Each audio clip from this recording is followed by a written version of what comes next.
Listen to this conversation. There's one word that you're going to hear a lot. Can you spot it?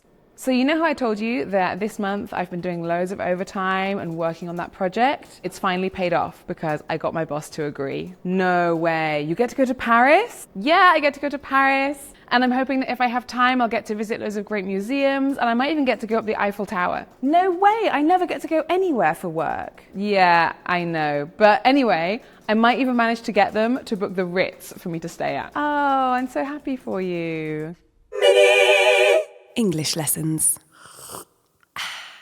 Did you spot the word that came up many times? It was get.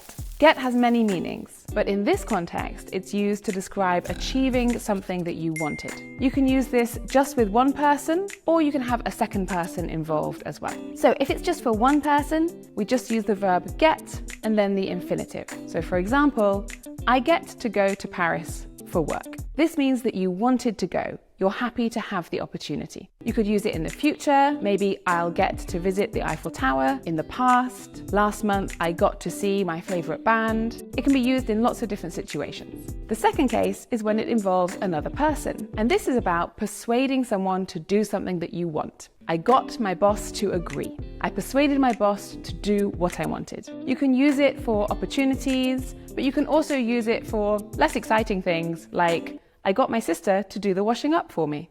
For more examples on how to use get, check out Zach's video. So if you found this video helpful, can I get you to subscribe to our channel?